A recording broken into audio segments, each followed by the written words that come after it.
Nós vamos, irmãos, abrir as nossas Bíblias em Mateus capítulo 21, Mateus capítulo 21, do versículo 12 até ao versículo 17. Amém?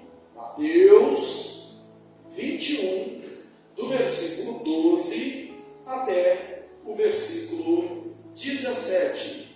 Eu vou ler, os irmãos acompanhem aí a leitura. Todos encontraram, que estão de pé, que a gente encontraram, por gentileza, coloque-se de pé. Mateus 21, 12 em diante. Tendo Jesus entrado no templo, expulsou todos os que ali vendiam e compravam.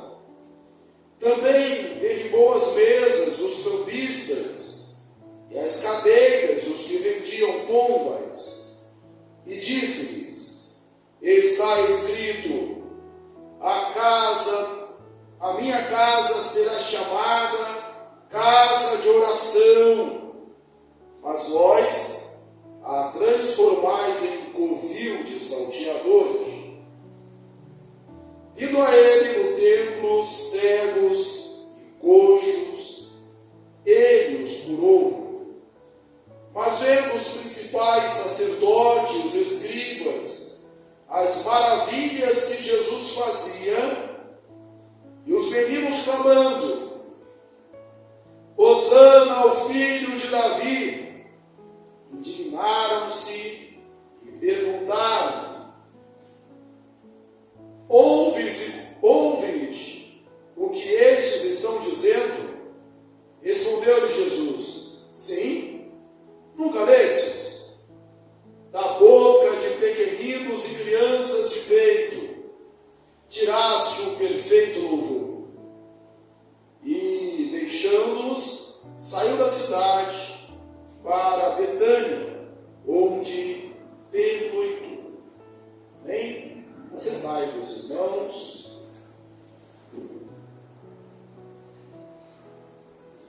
O texto que pregamos semana passada, o texto que antecede, nós temos a entrada triunfal de Jesus em Jerusalém. Comprados de Hosana, bendito que vem em nome do Senhor, Hosana nas maiores alturas, com vestes estendidas, com ramos colocados para que ele passasse, uma entrada triunfal em Jerusalém. Quando isso aconteceu, no término do dia, Jesus tinha observado o que acontecia no templo, e ele voltou e pernoitou em Betânia. O texto também termina, o que lemos hoje, dizendo que ele voltou, pernoitou, dormiu a sua noite em Betânia, talvez não procurando só um lugar tranquilo para dormir, mas um lugar tranquilo para orar, para falar com Deus, para estar em comunhão com Ele. Mas se a entrada dele foi triunfal, foi uma aclamação como o rei Messias, filho de Davi, Hosana nas maiores alturas. Esse rei, ele não procura o palácio, esse rei não vai onde está o governo, não é este trono desse rei Messias. Ele vai exatamente ao templo, não ao palácio, não ao castelo, mas ao templo, um lugar de sacrifício, um lugar de redenção, um lugar de oração, um lugar do encontro de Deus com o povo, um lugar do encontro do povo com Deus. E ao chegar ali, a cena que Jesus encontra não é uma cena esperada de um lugar santo, de um lugar separado, de um lugar reservado. A cena é horrível aos seus olhos,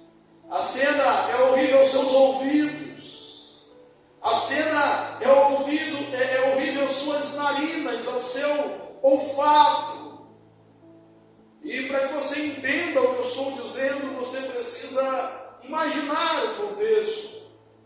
O templo tinha algumas divisões. O primeiro átrio era chamado o átrio dos gentios, uma parte externa. O segundo, mais adentrando mais rumo ao santuário, ao Santo dos Santos, estava o pátio das mulheres. Ali, no primeiro pátio, no primeiro átrio, todos podiam entrar, era o pátio dos gentios. O segundo, só as mulheres gentias, as mulheres judias.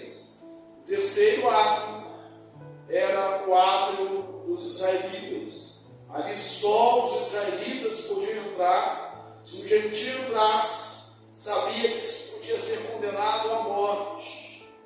Mais um pouco à frente, era o átrio dos sacerdotes, onde era oferecido o sacrifício propriamente dito.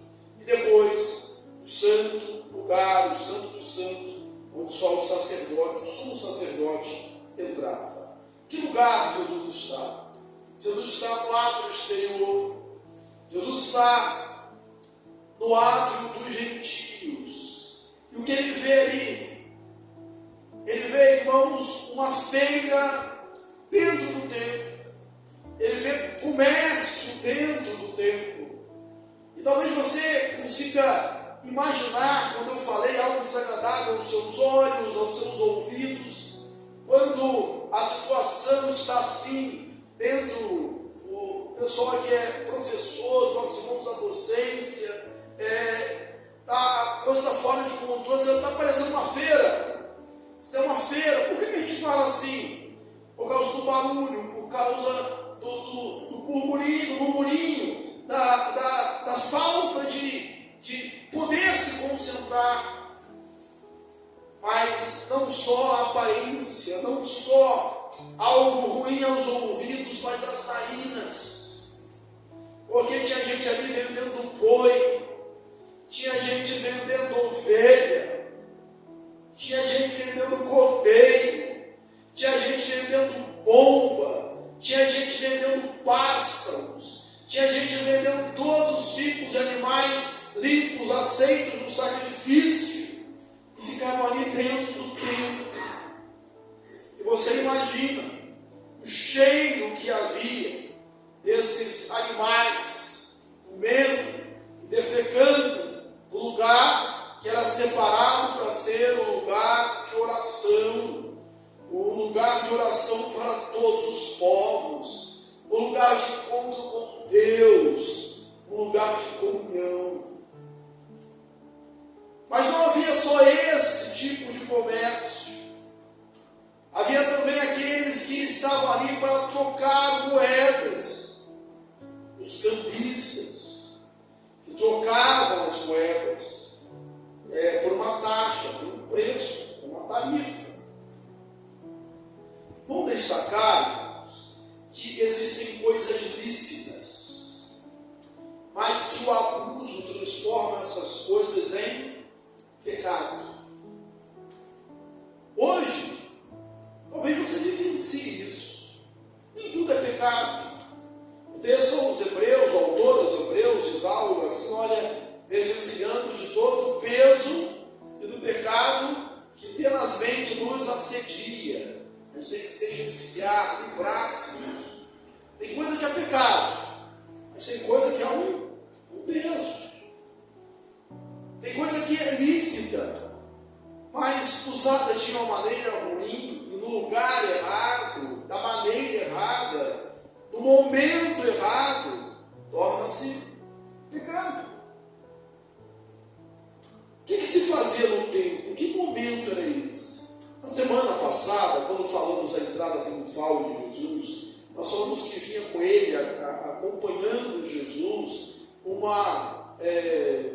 desde Cesareia, uma grande, de Cafarnaum, uma grande multidão que acompanhava Jesus.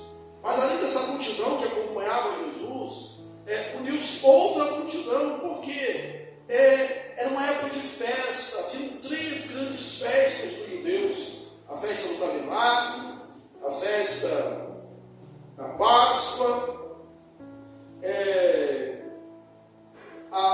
as festas, a festa de Pentecostes, e estava próximo à festa da Páscoa. E todo judeu, uma determinada distância, cerca de 25 a 30 quilômetros, era obrigado a comparecer a esta festa.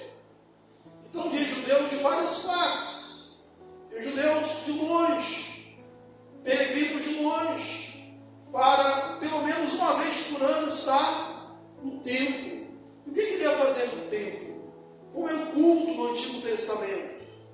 Você vem hoje ao templo e você tem que trazer a sua Bíblia. O celular hoje, né?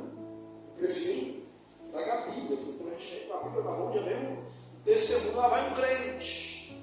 Quem é da época mais antiga vai dizer, lá vai os Bíblias. Mas naquele tempo não era assim. Você tinha que levar ao templo o sacrifício, a oferta. E que oferta era esta?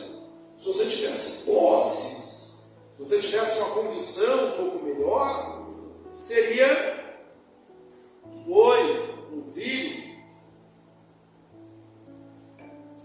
um cordeiro. Mas havia também a oferta dos pobres, aquela que foi oferecida por José, a oferta de um bom, de 2 pombas ou 2 bolinhos.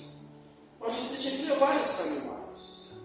Ora, aqueles que vinham de longe, que viajavam, que enfrentavam os perigos da estrada, as dificuldades de uma viagem longa, sem segurança, enfrentando o frio da noite, o calor do dia. Imagina essas pessoas trazendo um animal consigo, ou animais consigo.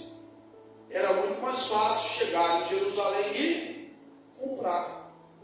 Que pecado haveria nisso? A princípio, pecado nenhum. Seria algo necessário, um favor. Mas o ser humano, ele corrompe as coisas. Ele estraga as coisas. Ele consegue fazer de uma coisa útil, ele consegue transformar isso num pecado. Os sacerdotes, os levitas, eles viviam do templo. A divisão das terras, os levitas não ganharam terras porque o Senhor seria a porção da sua herança. O salmista diz isso: o Senhor é a porção da minha herança. Eles comiam dos sacrifícios, eles comiam da oferta, e eles viviam fartamente do templo, de maneira legal, de maneira lícita. Não havia nenhum erro, nenhuma profanação nisso. Os sacerdotes comiam do pão do templo e não pecavam por isso. Mas agora, o que acontece? Eles transformaram, chamavam assim aquele comércio, de um bazar de Anás, ou dos filhos de Anás. Anás era um sumo sacerdote, juntamente com Caifás, e era como se fosse uma concessão. Os comerciantes pagavam muito bem para Anás e para Caifás pelo direito de vender num lugar privilegiado, não fora do templo, mas já dentro do templo. Você lembra que a bolinha ou a pomba é uma oferta do pobre?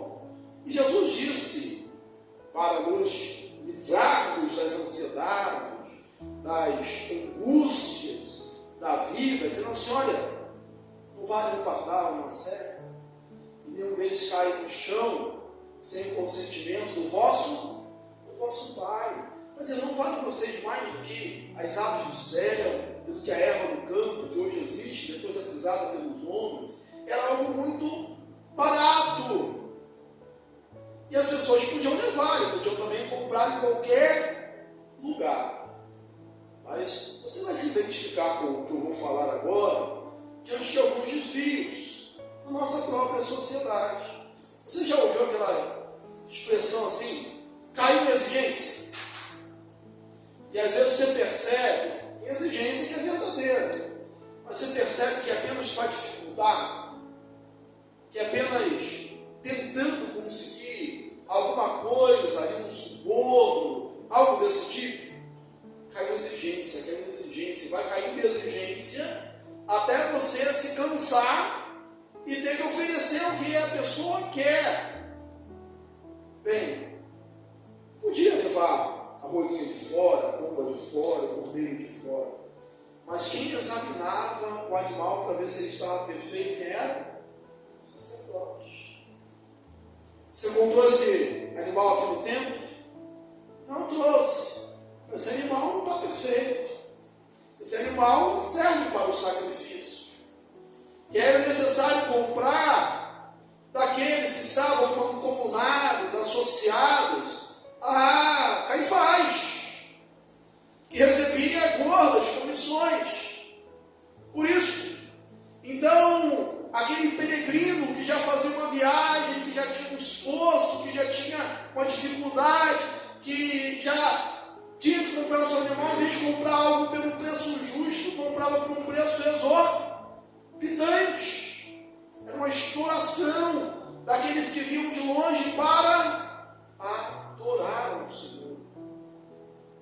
Mas não só os negociantes de animais, havia os cambistas. E por quê? Porque todo judeu tinha que pagar o imposto que eu devia pagar, e o texto para frente a gente vai ver isso. O imposto veio do ciclo, que dá imposto aos romanos, aos dominadores, era um imposto do tempo, era um imposto religioso, não tinha nada a ver com o Império Romano. E para o pagamento desse imposto e outras ofertas no templo, não se aceitava dinheiro pagano, como insígnias de outros deuses. Mas o peregrino que trabalhava em outro lugar, qual o dinheiro que ele recebia? O dinheiro da terra que ele estava. O dinheiro, a moeda pagana. Quando chegava para oferecer o seu meio ciclo, ele tinha que trocar, tinha que ser um câmbio. Em todo câmbio você paga uma taxa. Mas como eles tinham monopólio, a taxa também era exorbitante. Uma exploração. Onde estava acontecendo isso? Era lá num lugar promíscuo, era num lugar mundano, era num lugar pagão, era num ambiente secular. Não, isso tudo estava acontecendo no lugar que devia ser santo, que era a casa de Deus, que era o templo. O pior ladrão é aquele que tenta ou que quer roubar aquilo que é de Deus, a glória que é de Deus, e que corrompe aquilo que é santo ao Senhor. Eles estão fazendo isso. Jesus, ele entra no templo, e essa cena que ele depara. Hoje na escola dominical, a lição foi um ensino sobre como você interpretar os milagres. E aí nós vimos que a gente deve orar, deve ler o texto, lê-lo em várias versões, devemos ver o contexto canônico, o contexto literário. Foi uma aula de como interpretar. E por último, que a Bíblia é o melhor intérprete da Bíblia. A Bíblia interpreta-se a si mesma. Eu comentei que sempre, quando a gente está aqui no Evangelho, a gente diz assim: esse texto está presente em tal e tal evangelho. Ou então, ele está nos 3 evangelhos sinóticos. É o caso desse texto aqui. A purificação do templo está nos sinóticos: Mateus, Marcos e Lucas. E há uma purificação do texto também no evangelho de João. Só que a purificação do texto do evangelho de João é um outro episódio. É muito provavelmente um outro episódio, uma outra cena, e que chamamos de a primeira purificação do templo. Aqui Jesus está no final do seu ministério, caminhando para a crucificação e morte. Em João, isso acontece, sabe onde? Logo depois do milagre das bodas de Caná da Galileia, em João capítulo 2. É aquele texto do azorrague, do chicote, que ele entrou no templo e viu os mercadores, e viu os cambistas, e virou as mesas, e expulsou a todos. Começo do seu ministério. Irmãos, aqui a gente tem uma aplicação para a nossa vida. Foi o próprio Jesus que disse: orar e vigiar. Nós precisamos ser perseverantes. Alguém disse que o preço da liberdade é a constante vigilância. Nós precisamos vigiar. Nós precisamos estar sempre perseverando. Ele entrou no templo, no início do seu ministério, e o purificou. Expulsou os cambistas. Fez tudo isso. E seu ministério na terra, você sabe, que não foi um ministério longo. Foram 3 anos. E agora, no final do ministério, a gente não sabe quanto tempo passou, exatamente, mas ele entrou no início. E no final do seu ministério, ele tem a necessidade de purificar o templo novamente.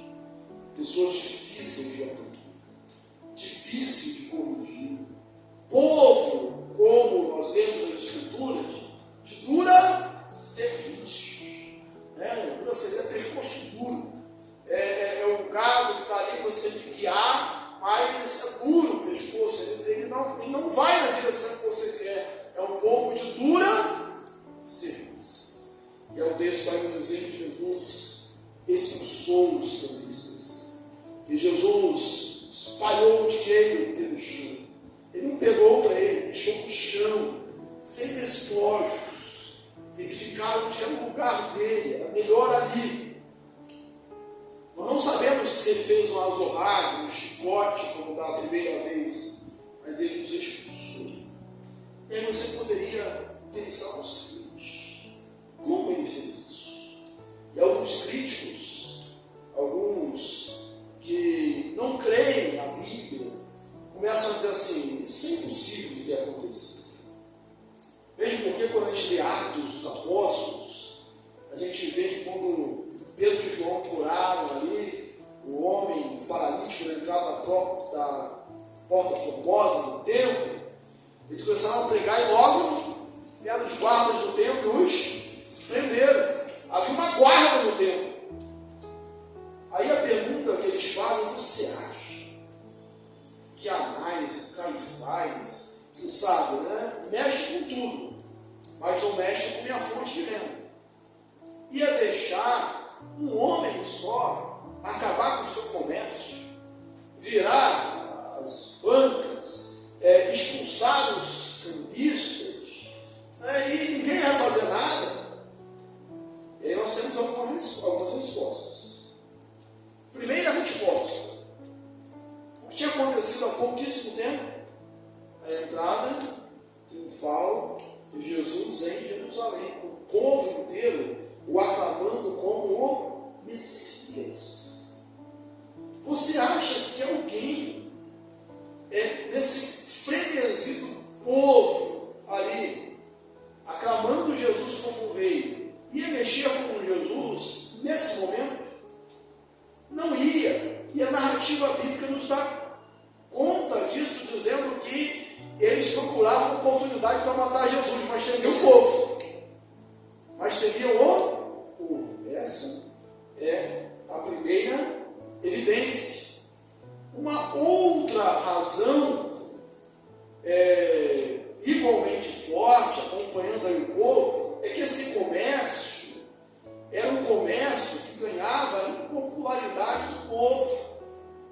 Narra-se, conta-se a história dos Gosta, que 3 anos antes da destruição do templo de Jerusalém, ou seja, 67 depois de Cristo, o povo é que fez isso. Revoltado, virou as mesas, expulsou os cambistas, fez ali uma arruaça dentro do templo.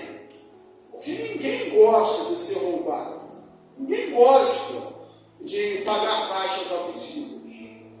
Então, o povo. Em terceiro lugar, algo que a gente não pode esquecer é que Jesus era um Deus homem. Ele não é só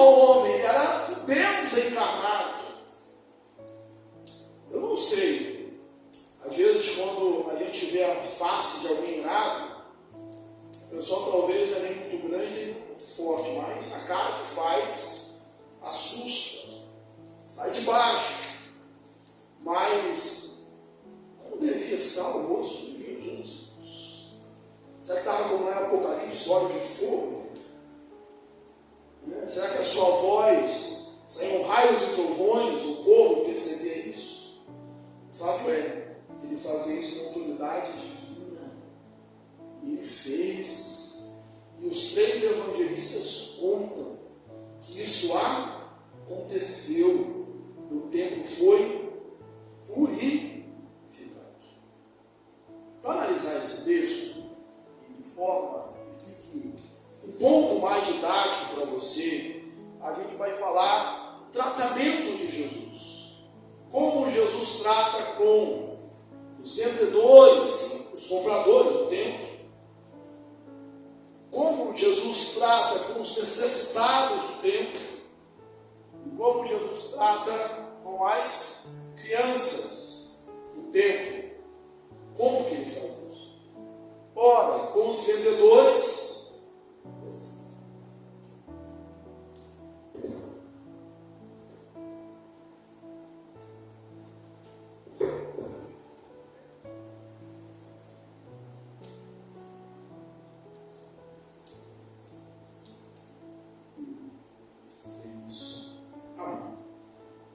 repetindo, como Jesus trata com aqueles que vendiam e compravam, como Jesus trata com os necessitados, a saber, coxos e cegos, e como Jesus trata com as crianças, com aqueles que são verdadeiros adoradores.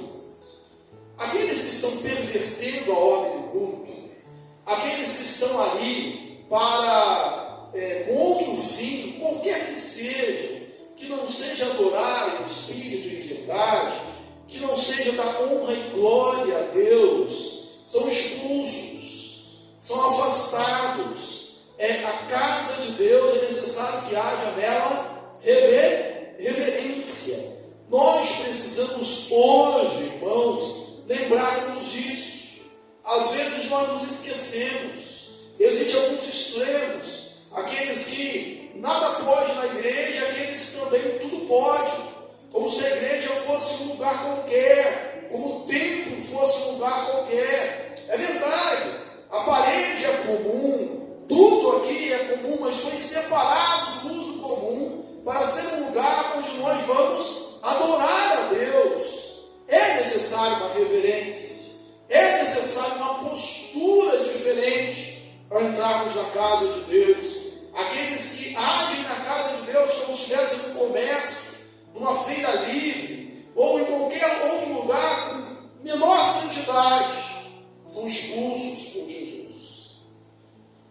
Aqui Jesus ele cita um texto messiânico, o profeta Isaías, no capítulo 56, no versículo 7, quando ele diz: a minha casa será chamada casa de oração. E é interessante que Mateus e Lucas dizem só isso, casa de oração. Marcos, ele cita o texto inteiro, porque se você for lá em Isaías, você vai ver: a minha casa será chamada casa de oração para todos os povos. E aí, combinado com Jeremias, no capítulo 7, quando ele vai dizer assim, um discurso a respeito do templo. O que acontecia, irmãos? E que o profeta Jeremias estava condenando. O povo roubava, judeus roubavam, matavam, se prostituíam e diziam, continuavam oferecendo seus sacrifícios, continuavam com seus ritos religiosos. E aí Jeremias diz: não acreditais naqueles que dizem templo do Senhor, templo do Senhor, templo do Senhor é esse lugar.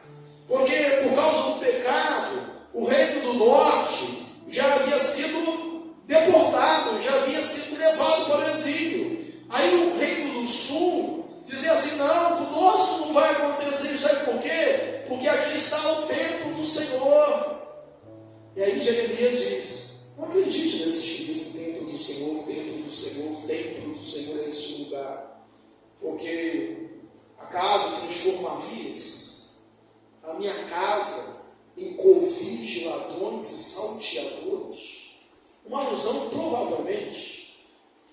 as cavernas que existiam ao redor de Jerusalém, onde se reuniam. Você pode lembrar disso na Bíblia, quando Davi foge, ele vai para esses lugares. O que ele encontra nessas cavernas, nesses covis? Bêbados, ladrões, salteadores. E é dali que ele faz o seu exército. Então, aquele era o lugar onde era comum você encontrar as pessoas da pior índole, da pior espécie, ladrões, salteadores, bêbados.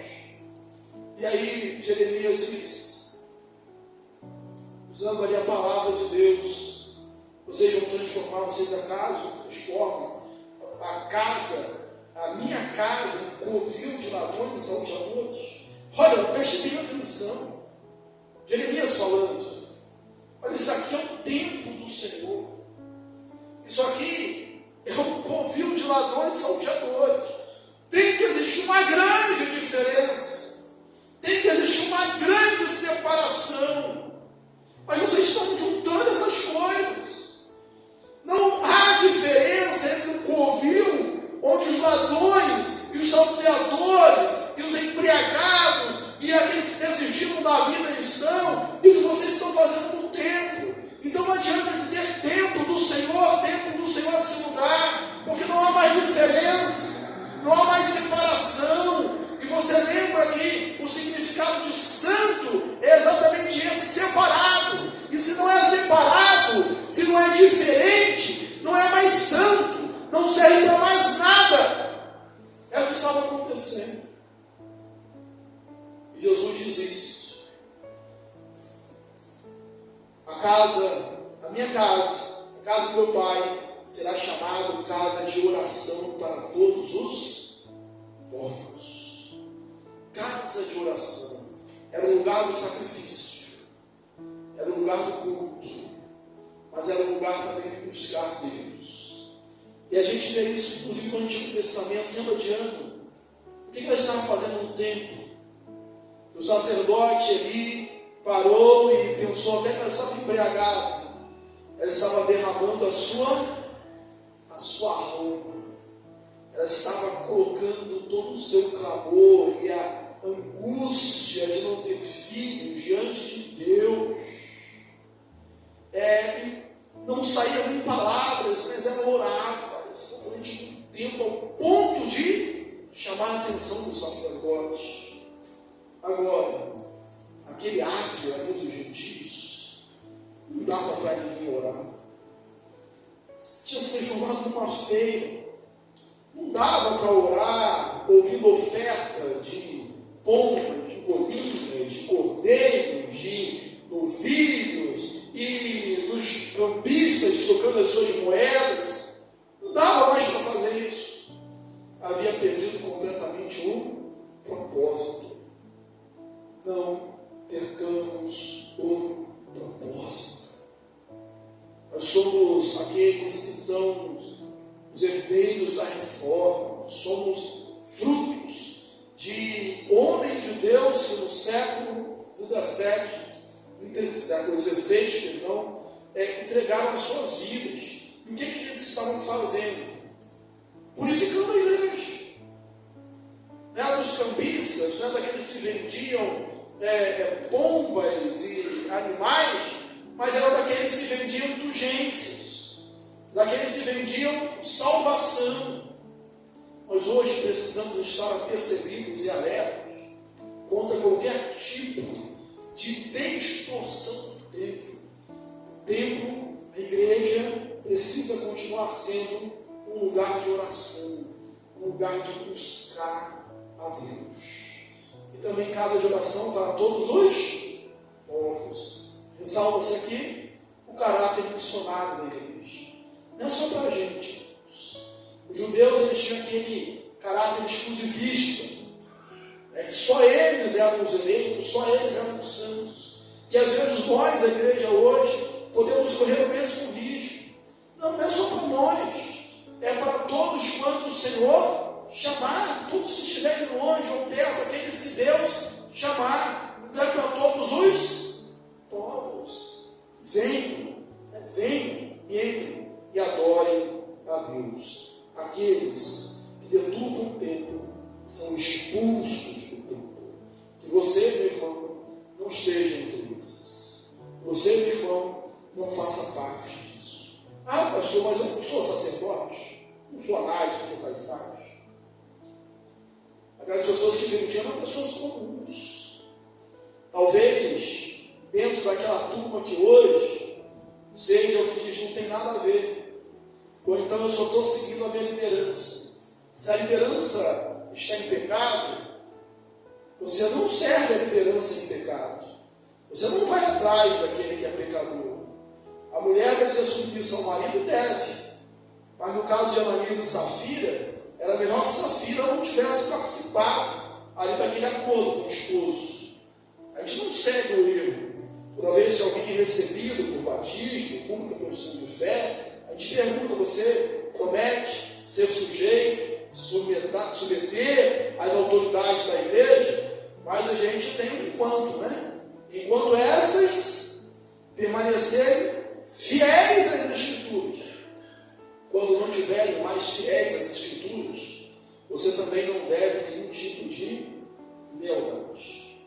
Mas em segundo lugar, como Jesus trata dos necessitados, eram os coxos e eram os cegos. A cena da expulsão dos mercadores do templo, das mesas viradas, dos dinheiros espalhados, dos animais. Eu imagino aquelas grades de pombas sendo quebradas, os bichos voando, e os cordeiros correndo, e uma bagunça generalizada, uma fuga generalizada da ira de Jesus, que vai acontecer no futuro, né? Aqueles que fogem da ira do cordeiro porque não aceitaram Jesus, mas não conseguem imaginar, foge da nossa mente, passa até despercebido, que nesse mesmo dia, nessa mesma ocasião, nesse mesmo tempo, nessa mesma hora, Jesus curou muitos cegos e coxos.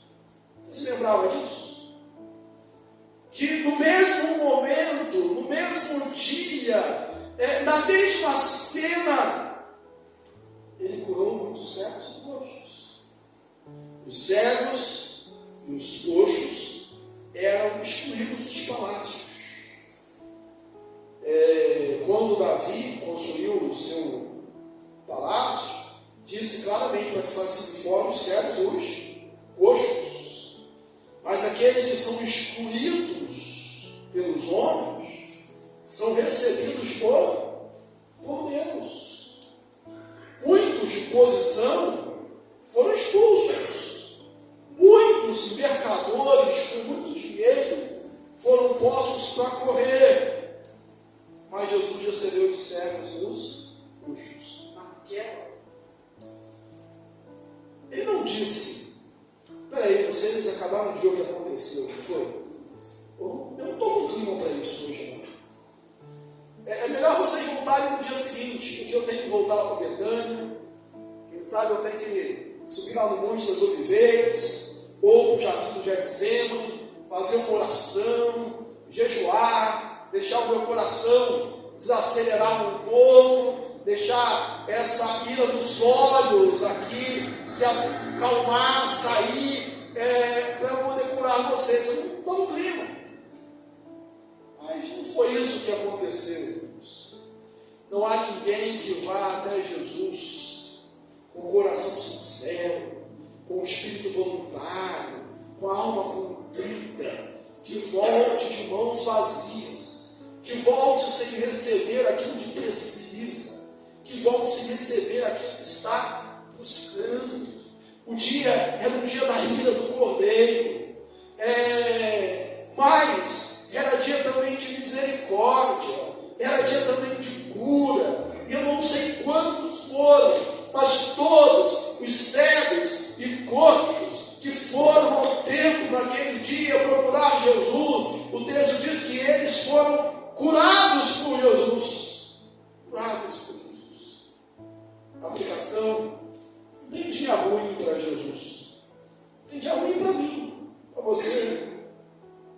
Às vezes até pai, mãe com todo o carinho que possa ter, tem dia que ela se exalta com o filho, não foi nem nada que o filho fez, é que ela está num dia um dia ruim.